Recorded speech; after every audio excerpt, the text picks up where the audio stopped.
Hello students, आज हम लोग पढ़ रहे हैं चैप्टर नंबर 8 अव्यय, जिसमें कहा गया है अव्यय होता क्या है। तो लिंग, विभक्ति, वचन, लकार या पुरुष के कारण जिन शब्दों में किसी तरह का कोई परिवर्तन न हो वे अव्यय कहलाते हैं। मतलब कोई ऐसा शब्द जो किसी लिंग के कारण या विभक्ति के कारण या वचन के कारण या लकार के कारण या फिर पुरुष के कारण उसके अर्थ में कोई परिवर्तन नहीं होता, उसे हम अव्यय कहते हैं। जैसे सह बालक नास्ति, वह बालक नहीं है।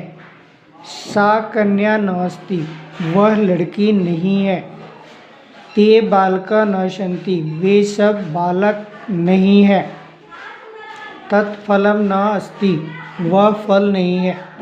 आप ये 4 वाक्य देख रहे हैं। इन चारों वाक्य में एक शब्द जो है न, और न और न, यहाँ पे न का प्रयोग हुआ है जो हमारा अव्यय है। और इनका लिंग, विभक्ति या वचन या पुरुष के कारण कोई परिवर्तन नहीं हो रहा है, तो इसलिए इन्हें अव्यय कहा जाता है।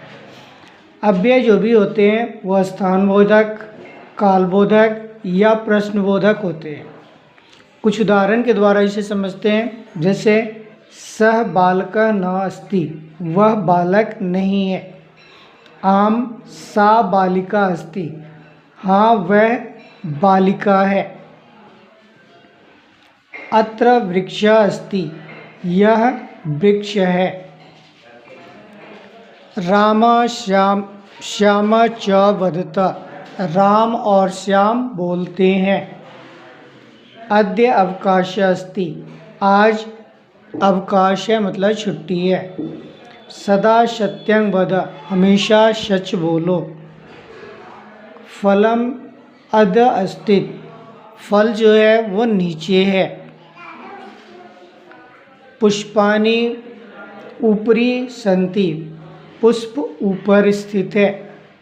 कच्छप शनैः शनैः चलति, कछुआ धीरे धीरे चलता है। शशक तीव्रम धावति, शशक मतलब खरगोश तेज दौड़ता है।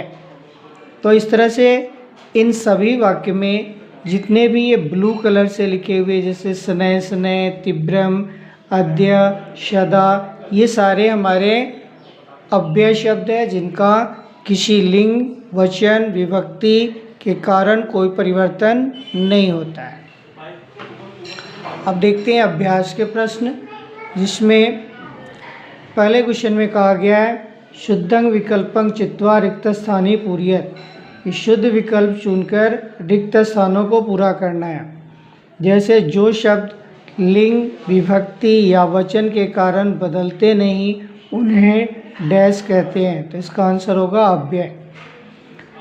च अव्यय का प्रयोग संस्कृत में 2 शब्दों के डैश किया जाता है, तो इसका आंसर होगा बाद में, 2 शब्दों के बाद में किया जाता है।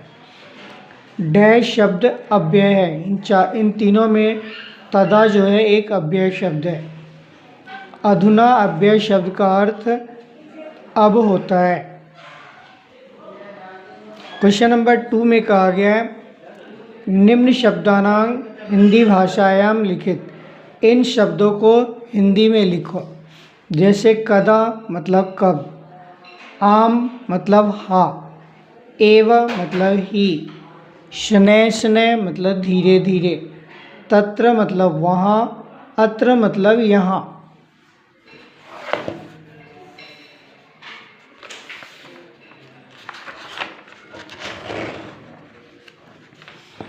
क्वेश्चन नंबर 3 में कहा गया है मंजूषाया सहायता रिक्त स्थानी पूरयत। यहाँ पे कुछ शब्द मंजूषा में दिए गए हैं, इनकी सहायता से आपको इन खाली जगह को पूरा करना है।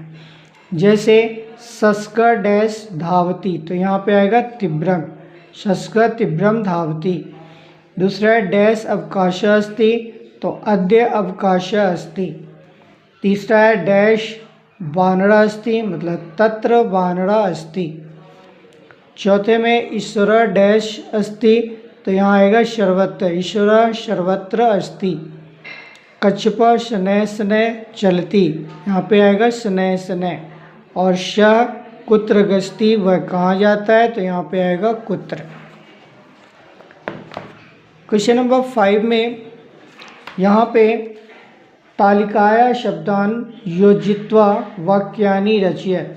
तालिका में जो शब्द दिए गए हैं इनको मिला करके आपको वाक्य बनाना है। जैसे कर्ता में है बालका, अव्यय में ये कुत्र, अधुना, अद्य, कदा, प्रातः, सायं और धातु में गच्छन्ति है जो बहुवचन है। इन तीनों को मिला के आपको यहाँ वाक्य बनाना है।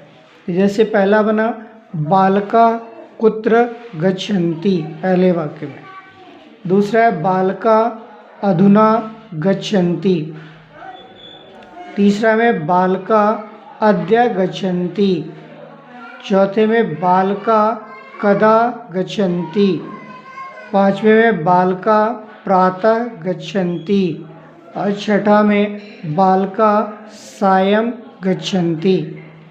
तो इस तरह से चैप्टर 8 कंप्लीट हुए।